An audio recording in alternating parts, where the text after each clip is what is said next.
I want to talk about religious engineering and how there's a stranglehold on people in the West and actually in a lot of places in the world, not just the West. But that stranglehold is there because we have given into being dumbed down. We've given into degeneracy. We've given into being idiots and being weak. That has allowed people to trample on us. Jesus says, if the salt loses its savor, it's worth nothing but to be tossed out and trampled upon. And that's happened to a lot of us in the West, especially because we've lost our way. The historian Oswald Spengler predicted that Western man would create the most amazing technology, and then the third world would come in and take that technology and oppress him and suppress him with it. And that's unfortunately where it looks like things are going. We wrote an episode of the Sam Hyde Show called Dear Elon, and then we wrote Dear Vivek. And those went viral. They got millions and millions of views. One of them got, I think, 25 million impressions or views or whatever on X. And it was really about the H1-B visa controversy, which has resurfaced today. And I'm not going to talk about that mainly because I think this is another major area of criticism of Trump. What he said about this is just totally not true. The idea that humans are really just replaceable economic units, even something that J.D. Vance has admitted is a valid criticism of this sort of classical liberal ethos that we still live in. Classical liberalism has certain weak points. And when you put the market forces at the front of society, it's really a materialist move, because there's other areas and other elements that society needs to function, to be healthy, to be successful. Things like having a religious worldview, a paradigm. So, for example, we have the dark enlightenment guys that are kind of gaining some popularity and some traction. And people from the neo-reaction circles for many, many years have also been a fan of what I talk about. And the reason for that is that people like Curtis Yarvin or Nick Land, they realize a lot of the problems in the Western ethos. Now, the Enlightenment gave us a lot of good things, but it also gave us some problems. The idea that you could universalize all of Western man's experience and sort of import that or export that everywhere is not true. You're not going to get all the societies in the world to adopt constitutional government, to adopt voting, and to these ideas of fair trade, all this kind of stuff. It just doesn't work. Not every society is made even to be the same. And so the universalized ideas, the Enlightenment, all came about prior to things like the discovery of genetics and DNA. Those discoveries had an important role in refuting even some of the Darwinian ideas that you could sort of tailor everything by the environment, right? There's already quite a bit of programming that's in us already by nature. And so nurture isn't the total determiner. There's a balance, a symbiotic relationship between nature and nurture, but two sides of this dialectic were both wrong, and there's a symbiotic synthesis that occurs between these domains. So we lived in this era that the World War II consensus is now beginning to break. People are going crazy and now thinking, oh, well, I guess if World War II wasn't everything that we were taught it was, then I guess now Hitler's a good guy or Hitler's a hero or something like that. So humans swing to the opposite extremes in every case. And it's very difficult to get a nuanced, balanced middle position. But that's what we have to strive for. So what is it I'm getting at with all this? What am I yapping about? I'm saying that the ethos that we're in, which is becoming postmodern, which is becoming nihilistic, which is becoming destructive, is not accidental. It's something that oftentimes happens in civilizations. Spengler wrote about the fact that eventually societies decay because they have a lifespan. And when they begin to live out that lifespan, they, after that flourishing, begin to have certain patterns that they always display when they start to go bankrupt or when they start to disintegrate. Wellington House and Tavistock actually studied Spengler's writings to weaponize it. Spengler wasn't writing Decline of the West or his other writings to try to tell people how to destroy the West. He felt like it was kind of inevitable as a historian. And then you had people in British intelligence and certain socialists and, you know, the people of the Fabian socialist ilk, John Ruskin, these kinds of characters. Their mindset was that you could create a world federalist socialist society based on the total and technocratic control of man. Back at that time, they thought it would be the British Empire. They thought they could retool and re-engineer the British Empire to be supreme, and even the Rothschilds were part of that. Cecil Rhodes was part of that. And they thought also that they could control Islam, that they could take control of Mecca, they could take control of other holy sites, try to run the Middle East. British Empire, of course, helped create, set the stage for the creation of the nation state of Israel, which we've talked about many times. And they also thought that in order to defeat the Ottomans, one of their rivals, they could make an alliance with radical Muslims or Sunni Islam or Wahhabists. And that is where we get this long-time alliance between the West and even Israel and some forms of Al-Qaeda, ISIS, etc. That continues to this day as we see Giuliani, after the fall of Assad, being welcomed to New York, being lauded and praised. Like I saw him shooting basketball with people the other day. It looks like ISIS is playing basketball with Jewish guys or something on Twitter.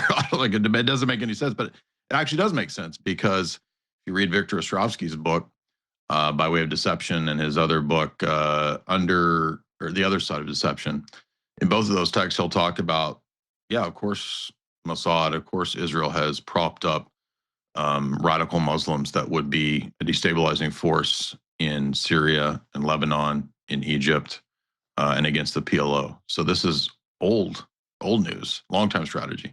And for those that would critique Alex or even myself, I mean, Alex talked about and had Victor Ostrovsky on his show 15 years ago. I was listening at the time when he had him on. They were talking about the Israel sinking one of the flotillas at the time. So this is old news. A lot of this is old news, but people are just now learning these things. And then they think that, oh, you never talked about this because I don't hear you talking about it every day. Well, I got my website, my livelihood deleted in 2018 when I was talking about a lot of this stuff. So it's not true, but whatever. What about Islam? Well, we just saw a Muslim socialist become or get elected as the mayor of New York. And this is everything that I've been talking about in all these fourth hours for years now about Fabian socialism, the alliance with Islam. It's the Fabian socialists in the UK that 100 years ago plus said, we will Islamicize England. And then that will be the pattern for the Islamicization of Europe. And although there aren't as many Muslims in the US, that is still part of the strategy. That's why the same Fabian socialists run Canada, Australia, Keir Starmer in the UK, and now we're getting these socialists in New York. There will be socialists in California. And so the walls are closing in. And that is not antithetical to Zionism. Now, in the long term, you could say probably a lot of the socialist minded people don't care about Israel or don't care about the nation state of Israel. But in the meantime, there's no problem with that alliance.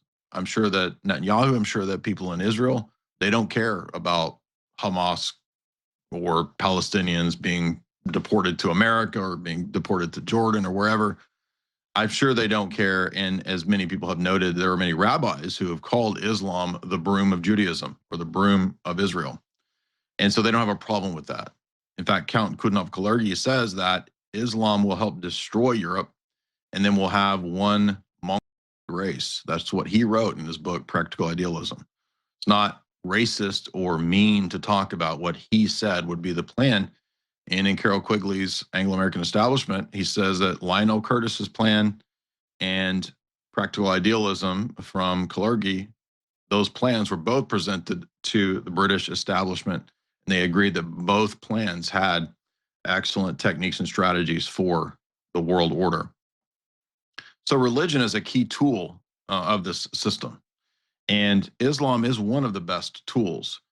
Judaism, you could say, is a very insular, in-group preference, non-proselytizing religion. So they're not so much interested in going out and converting people. But Islam, which is largely based on copy-paste, mixed-up Bible stories, Gnostic texts, and the Talmud, is a very useful tool. It's not monolithic in the sense that all Muslims believe the same thing, but one of the key books that I read many years ago that I lectured through for a long time is actually from a Royal Society researcher. It's called Secret Affairs, Britain's Collusion with Radical Islam by Mark Curtis. And so when we read a book like this, we're actually reading a very high level kind of, Brzezinski, Kissinger type of text. This is not conspiracy theorizing. When I cite a book, this doesn't mean that I'm agreeing with everything that the author says. It's odd that I have to say this kind of stuff, but people are just so dumbed down and so low IQ. When you start talking about a book, I mentioned Carol Quigley. Oh, you think Carol Quigley is telling the truth? You think he's a good guy? Never said that. I'm citing it as a text that tells us what our rulers believe. Just like if I cite Changing Images of Man and we do a whole 4th hour with Alex and it gets, I don't know, 1 or 2 million views on X, and people start losing their minds and going crazy because I talked about Hitler getting Bank of England funding and getting, industrialist funding. It's like people are just so triggered by these dialectics. But I want to talk about how the elite view these things. What do they write about in their books? We want to understand their perspective. I know that's hard for some people to do, to get out of your little box and think in terms of how other people view things. But Aristotle said it's the mark of an intelligent man to understand an argument without accepting it. And that's what we're trying to do here when we look at these high-level texts and what the elite themselves say. So what does the Royal Society, the RIIA, Royal Institute for International Affairs, say about Islam? Well, this book is written from that perspective. Of course, Britain has colluded with radical Islam as an example for many years. Why would they do that? It doesn't seem to make sense. Why would they support the system or a system that seems to undermine traditional UK English quasi-Christian values? Well, he says at the beginning of the book that there's 5 key reasons why Islam was used by the British Empire. During the Cold War, it was a powerful bastion against the Soviets, so they could utilize it, much like Brzezinski talked about the Mujahideen being a kind of anti-red, anti-communist muscle, the conservative, quote, muscle, they called it. Says they could also use it for destabilization. So it's anti-communist, it's conservative muscle, and it has a very powerful tool within it because it's almost like a death cult, right? You can really engineer people very well to be suicide bombers, whatever. And so it's a destabilizing force, especially the Taliban version or the ISIS versions of it, right? It's a proxy military force. You can utilize this force in some other country to fight for you. And it also carries within it political tools. Why? Why was there so much of this utilizing of Islam? Why would the UK care so much about this? Well, from the vantage point of empire, it's all about controlling oil and resources. So obtaining and controlling oil and resources is exactly why they would do it. And even controlling the religious sites ultimately has to do with that. So again, the book is excellent. It's Secret Affairs. I've lectured through this text as well as many other texts just like it. And if you don't follow me on YouTube, please do so. I mean, we cover everything from movies to big geopolitical texts. We do comedic stuff. Follow me, Jay Dyer, on YouTube and on X. The collapse of Western narratives, the rise of accelerationism, technocracy, transhumanism, the push of Islam into the West, all of these forces that are intended ultimately to collapse and recreate the West into the image of something akin to a dystopian nightmare. We were talking about Islam being pushed in the West on purpose because it's a tool of the elites that would like to see an absolute demographic change in all the West, not just Europe, but also the United States. And they're very open about that. Replacement migration is real. There were bankers, Peter Sutherland, years ago, talking publicly in the European news about how to do this, how to engineer this, how to structure this, echoing the 100 years earlier plan from Count Coudenhove-Kalergi in his book, Practical Idealism, which you can all look up and see is very real. Not a conspiracy theory. It's a model of immigration warfare or weapons of mass migration, to quote the Kelly Greenhill military text. So we're talking about these deals and these decisions that were made by the British Empire to structure a socialist possibility of the future. And there were some debates amongst the elites as to how to go about this and how exactly they wanted to structure it. Some of them favored something more akin to a conservative right-wing approach. Some of them, even amongst the British elites, favored Hitler and Nazism. And some of them actually favored more of a socialist communist style. So you've got factions and disagreements amongst the Council on Foreign Relations back in the Cold War.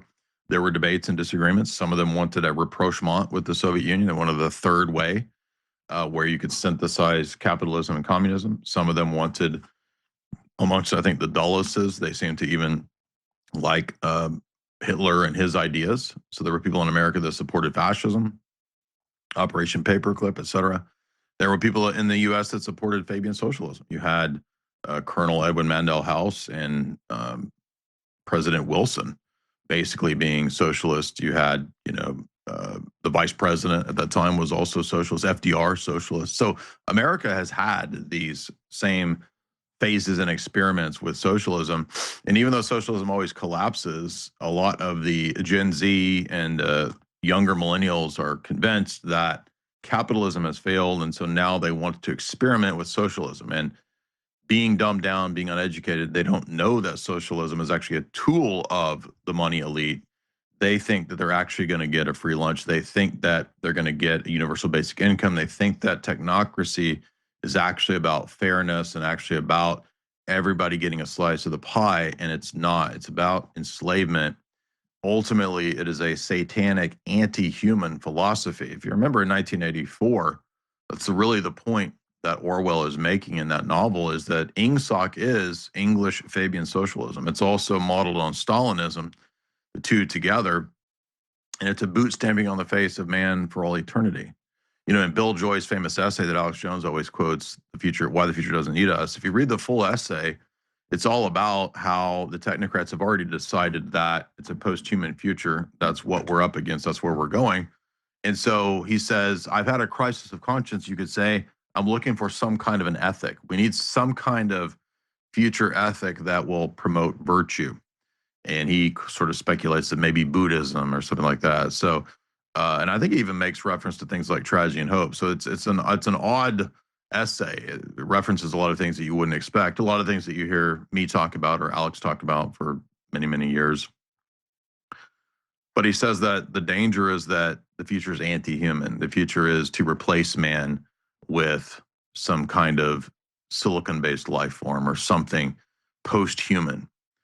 And with a lot of the philosophers that we've seen being discussed lately, the Curtis Yarvins, the Nick Lands, their idea is, well, we're going to have a sort of technocratic monarchy, perhaps a based and trad CEO city state that supplants the older models of the collapsing Enlightenment narratives. While I agree with the Dark Enlightenment's critique, I don't know that the answer is going to be something like a Nietzschean John Galt CEO that rules a city state or something like that. I mean, it just seems very unlikely that you can actually construct a society or a civilization that doesn't have some kind of cohesive narrative or worldview. Something that teaches virtue, something that allows families to flourish, something that's pro-human. I mean, even though you might have positive critiques from Yarvin or Nick Land or any of these sort of Nietzschean figures or Nietzschean-minded ideologues, if at the end of the day, nothing is being offered to the society of the civilization beyond tech or beyond arbitrary hierarchy, there's really nothing that actually produces the flourishing. There's no telos, there's no purpose for life. It's, again, just another version of a technocratic model, but maybe not a leftist version or something. So, but for this is very short-sighted, what I'm trying to say. It's very reductionistic, right? And this is common amongst the Silicon Valley technocratic elite types, and Yarvin and Land are very influential on those individuals. Even Peter Thiel talks now about Christianity, Antichrist, and all this, but it's a lot of the Christian verbiage sort of repackaged and retooled to actually mean based technocracy, supposedly. So, but what is that? Is that really realistic? Well, what happens with a lot of nerdy guys and tech-minded guys and Lord of the Rings fans is that they live in their mind. They're kind of like communists, except that communists think that their ideals can be forced into reality. Or the right-wing technocrat thinks that his fantasy LARP of Lord of the Rings and living in some sort of a feudal city state like John Galt, like it's not reality, because you've got to have something more than the promise of transhumanism or something like that, because humans need worship. They need cycles of life. They need patterns that they go through. So, for example, in the Orthodox Church, we have the liturgical year, the liturgical cycle. We have Christmas, we have Easter, we have Pentecost. We have these very important cycles that reflect not some distant, amorphous, ambiguous future, but also the past. And so you can't have meaning without having grounded, transcendent patterns from the past. One of the strengths of the Christian narrative, even if you disagree with it, is that it talks about where man's coming from, what man's mistakes are, what man's virtues and vices are, and where he's going. So it gives meaning to history. Systems that are nihilistic and technocratic, even if they're right-wing and based, don't give man those things. They cannot of their nature. All they could say is something kind of like communism of, we're looking towards an eschatological end times goal of the withering away of the state, right? That's the communist Marxist promise. Free stuff, do what you want all day long. Maybe eventually the state withers away. And if you go back to older Marxists, classical Marxists, they actually, some of them wrote that technology would be the means by which the state would wither away and man would be able to live freely doing whatever he wants. Many people don't know that classical Marxism is actually libertarian. Yes, you heard me right. I know that many libertarians will lose their mind when I say that, but that's actually true. Marx believed in the withering away of the state. That's the libertarian goal. Marx disagreed on the means to get there and what you do along the way. So certainly he's not principled in any sort of libertarian sense, but he did believe that eventually there would be the achieving of a stateless world and perhaps some kind of utopia. He didn't think this was necessary or determined, but possible. So likewise, the libertarian believes that the best possibility for man is, I don't know, a floating Bitcoin island fortress or something. I don't know exactly what it is, but Galt's Gulch maybe. So both of these are very idealistic. Both of these are very fantasy based, you could say. And certainly we have to have some realm of imagination and fantasy that allows us to consider the possibilities of what we want to shoot for. But societies, as even Plato understood, can't hold together and can't cohere if there's not at least some common narrative. Plato called it the noble lie, which is a religious deception that you use to kind of hold the society together. The elites, people at the top, the oligarchs, the philosopher kings, they know that it's not really true, but it's very useful to achieve societal cohesion. And the problem is that a lot of these narratives tend to break down, right? The Enlightenment narrative is breaking down. Classical liberalism is breaking down. Monopolistic capitalism is breaking down. Americanism is breaking down. So what do we replace it with? Well, a lot of philosophers, a lot of technocrats are thinking, we will give you the answer. We will give you this technocratic, supposed quasi-utopian option or whatever. It won't be leftist, it'll be bathed in right-wing technocracy, right? But none of these solutions are actually grounded in anything historical. That's the problem, is that These technocrats and these dorks are so abstract and fantasy oriented and sci-fi oriented in their thinking, they act like you can just ignore history and man's origins. Man is just, again, another kind of movable, replaceable economic unit, and you can just exchange him and interchange him with any other economic unit or product. But that's not true, because man has racial, historical, genetic memories. He has a bloodline. He has a lineage. You know, when you read the Bible talks quite a bit about bloodlines of father of so and so, son of so and so, son of so and so. In the Gospels, it's very important that, for example, Jesus be shown to be the descendant of Abraham and the descendant of Adam, because otherwise he doesn't fulfill these promised prophecies of a biological descendant. Now, I'm not saying that everything hinges on biology or that biological determinism or blood and soil or the be all end all, but I'm saying that those things do matter. They can matter.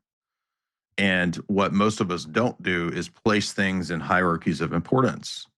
So for many people, especially in America, outside of the idol of football, the idol of politics is their number two idol. Americans believe so intently in the power of politics that it is almost the real religion of Americanism. Americanism is more important than actual church history. It's more important than Jesus. It's more important than all of these things. And that's one of the problems in America, is the idea that our solutions will come either through the market, GDP, or through political action. Now, am I saying that politics doesn't matter, that economics doesn't matter? No, but for many, many people, that is their idol, that is their focus. But you cannot build a civilization. Take, for example, the Christianizing of the Roman Empire. The longest living, most successful civilization in the West was Byzantium. The Byzantine Empire had a flourishing Byzant currency based on gold that lasted for centuries. Eventually, they fell prey to everybody else's temptation, which was to practice money clipping and to debase their currency. Now, we have the possibility in our society of turning to something even better than gold, something like Bitcoin. And Trump kind of sees that a little bit. He changed his mind, and that was a great thing. But then now they've switched. Maybe it needs to be this CBDC to prop up the dollar and this and that. But that's not the focused laser eyes of the original Bitcoin insight that Trump seemed to kind of be on board with. I'm just using that as an example, because civilizations like Byzantium that flourish, they didn't flourish because of some future only oriented enterprise or some idealistic promise or something like that. They flourish because Orthodox Christianity helped them flourish. Orthodox churches are tripling. They're growing like crazy. In fact, we just had one of the metropolitans, I think, of the Antiochians, just give an entire lecture on how surprising it is to see this explosion of Orthodox Christianity in America. Now, that is a kind of faith and is a kind of belief system that has tried and true built actual empires in the past. I'm not saying that the goal, first and foremost, of Orthodox Christianity is to build an empire. We're not primarily temporally oriented.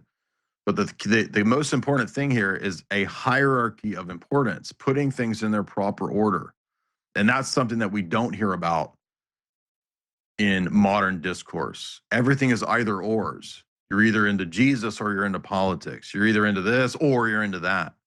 Well, why can't we have things in hierarchies of importance? Remember when J.D. Vance said something that was pretty common sense and obvious, right? The principle of subsidiarity. I care the most about those closest to me in terms of proximity. You can think about it in concentric circles. Do I care about what's happening in Africa, the Middle East, China? Sure, but that's not something that I can immediately affect.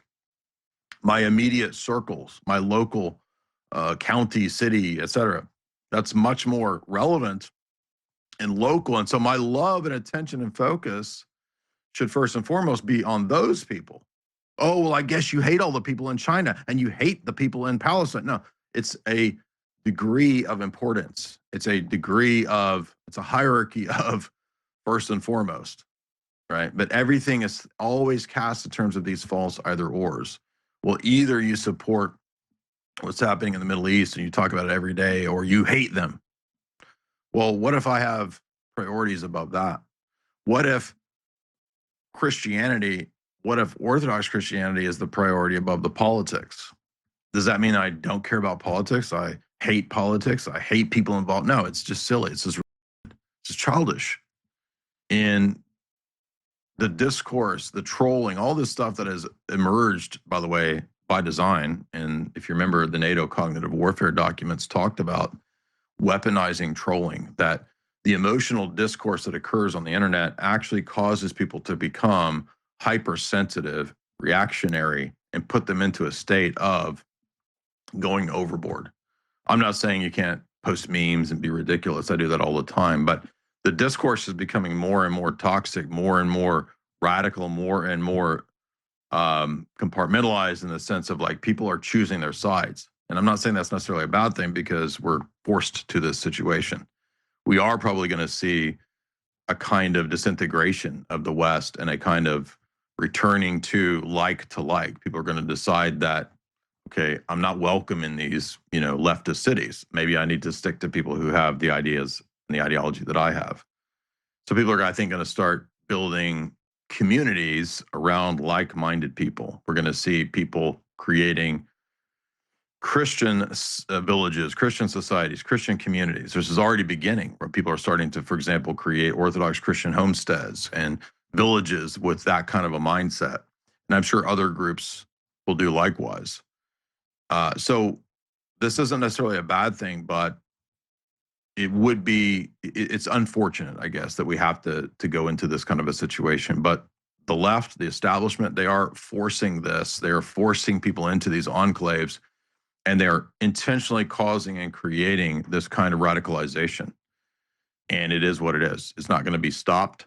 But I would say it's very important not to fall for entrapment, not to fall for ridiculous idealistic schemes of, oh, let's go take Washington and we're going to destroy the government. We're going to set up a militia of a Christian patriot government. This kind of stuff could very easily turn into a honey trap, honeypot kind of operation.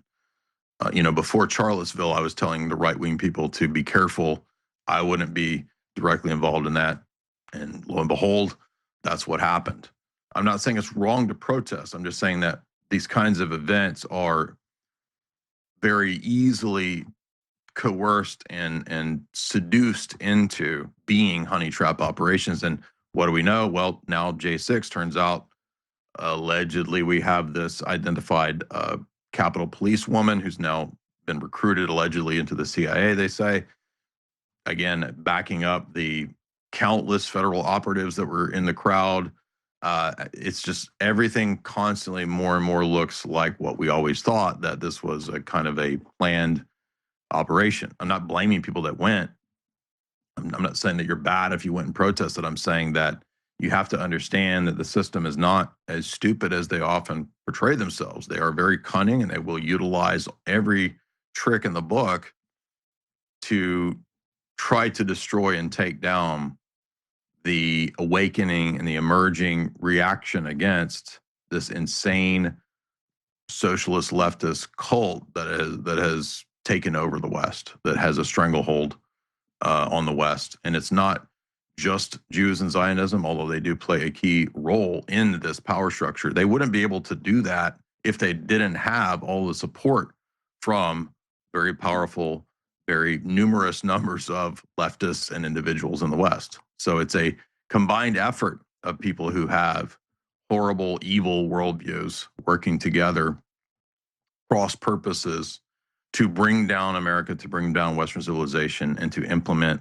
this globo technocracy that they are absolutely hell-bent on bringing in. And that's exactly what Changing Images of Man is all about. This was the kind of textbook that, people at the Kissinger level, people at the Silicon Valley elite level, when they were going to Stanford, when they were taking their grad classes and studying international relations and studying world systems and world order, They were doing their systems analysis studies and PhDs. This is the textbook that they use. There's a reason why this is $1,000 or $2,000 on Amazon and out of print. It's because it's not for everybody. This was not a textbook meant for you. You know, if you're in college or in grad school, you know, your textbooks, even when they're new, they're like $200, $300, $400. Crazy, right? This textbook in 1982 was probably $100, right? It wasn't meant for a mass audience. And mass audiences don't read these kinds of books anyway, right? Just like Tragedy and Hope. People say, why would they put it in a book? Well, that was not a book in the 1960s and 70s written for a mass audience. They could rest assured the masses are not going to read this book. So we have a unique situation where even though the masses don't read anymore, they are and can pick up on true information and what's really going on through the internet. And unfortunately, I think they're trying to destroy the internet. I think the internet is going to be flooded with just slop, AI slop everywhere. Everything's already been, you know, websites have been sort of de-emphasized and deflected through, you know, Google search and all that, to where now everybody's forced onto the major social media platforms, all of which is controlled through the algorithm. I was looking at my Instagram the other day and I noticed that I was never notified, or if it was in some random notification that I never saw, that, well, actually my account was shadow banned for the last 3 years because I posted 3 years ago about Jeffrey Dahmer having a satanic altar that he built, which is true. It's admitted. But that violated the community guidelines. And the only reason I'm saying this is just that, well, I didn't even know. So my growth was stunted for 3 years because there was this hidden thing 5 pages deep into Instagram of posting something that isn't even a community guideline strike. So the algorithms are what control perception now. That's why it's absolutely essential to go to X, to follow Alex, go to X, follow Harrison, go to X, follow me, go to my YouTube channel, follow it, turn on the notifications, because I lecture on this stuff and have lectured on this stuff for 15 years now. And props to Alex for being such a trooper, such a pioneer in terms of waking so many people up. He's done a great service to humanity. We should thank God every day for Alex. Pray for Alex. And pray for this movement and for this awakening, that it doesn't get hijacked, that people don't act like complete and get honey trapped into the next stupid idea, because that's what the system has next. I guarantee you, like Alex says, they have to get some kind of big racially motivated thing, whatever that is, fake flag event, because they divide and conquer, right? Divide and conquer the Middle East with tribal religious ideas. Divide and conquer the Ukraine with Orthodox Christian ideas versus schismatic ideas. Divide and conquer America through what? What's America's weak point? Racial division and racial ideas, going back to the Civil War. So watch out for America's color revolution, which will be race-based.